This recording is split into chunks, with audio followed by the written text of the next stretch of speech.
Hey Sycamores, welcome to Almost Live. I'm your host, Reagan Daugherty. Today we're talking to Stephanie Gambill, the Title IX coordinator. Almost Live starts right now.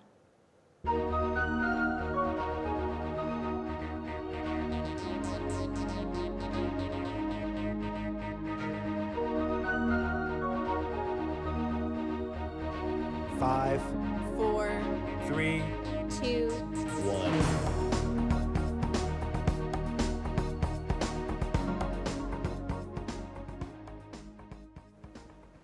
Thank you so much for being here today. Can you start off by telling me a little bit about yourself and your staff? Absolutely. I am the university's Director of Equal Opportunity and the Title IX coordinator. I'm starting year 10 here at ISU. I have a phenomenal staff. Olivia Finley is the Deputy Title IX coordinator, and this semester and last semester we were really blessed with a phenomenal student worker, Blessing Robinson. And the three of us basically represent the Title IX office for ISU. Awesome. And what is your role as Title IX coordinator? What does your day look like? So Title IX is a federal regulation. Every institution, K through 12 and higher ed, private, public schools and universities are required to have a Title IX coordinator. And so my responsibility is to make sure that students have access to all their educational programs and activities. That means there can't be any discrimination or sexual harassment, such as sexual assault, dating violence, domestic violence, or stalking.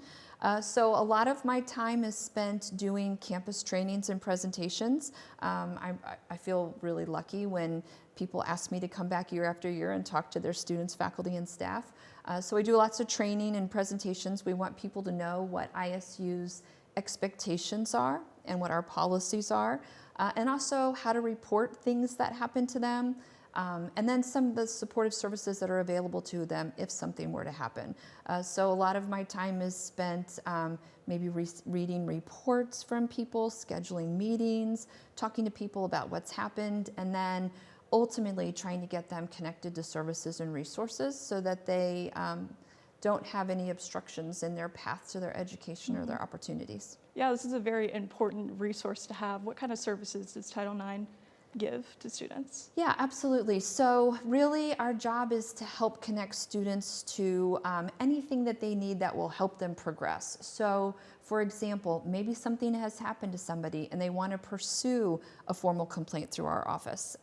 We will meet with them to talk about the policy, the investigative procedure, walk them through what's happened.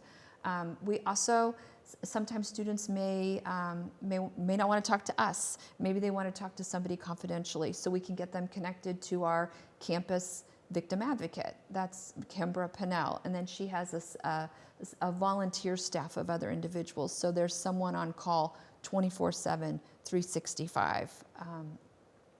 We also have Timely Care, an online telehealth type of counseling service that students might need. If a student wants to file a criminal proceeding, we can get them connected with law enforcement so that they can pursue that path. Maybe they need to seek out a court-ordered protective order. We're going to help them get connected to that. Maybe they have class with somebody that was the person they're accusing of the violation. We can help them. Maybe we change their class up a little bit. Maybe it's an independent study. Maybe there's a different section.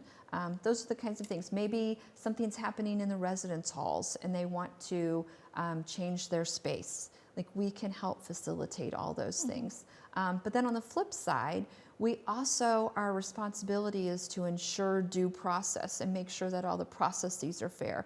And so we provide those same types of services to the individual that's been accused, because no matter what, a lot of these processes can be anxiety riddled, kind of scary. You know, Olivia and myself, we work in it every day, so we're familiar with it. And there's no expectation that a student coming to campus would know any of these things. And so our job is to kind of walk through the students and help them kind of navigate the university processes.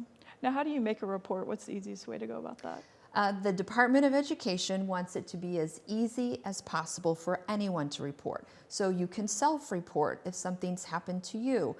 You can be a third-party reporter, like you observed something or someone told you something and you want to report. Okay. And you can even anonymously report. There's lots of ways to do it. You can actually stop by either of our offices. You can call our offices. You can send us an email. And then we also have a QR code.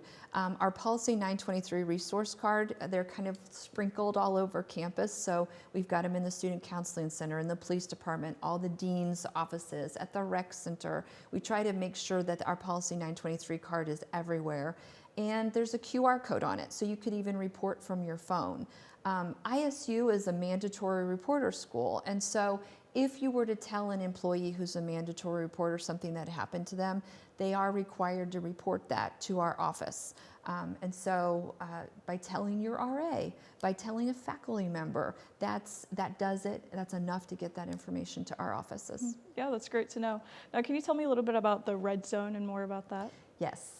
So this year in particular, Indiana State University has really done a targeted marketing campaign. The red zone is a term that was coined by some researchers, and it's those first 4 months on a college or university campus where the institution will receive about 50%, most of their sexual misconduct complaints. A lot of it, I think, has to do with maybe students are partying or experimenting with things that they're kind of not accustomed to. They don't necessarily know there's no boundaries, no curfews, a little bit of freedom, more partying, things that, those might be some of the reasons that it happens.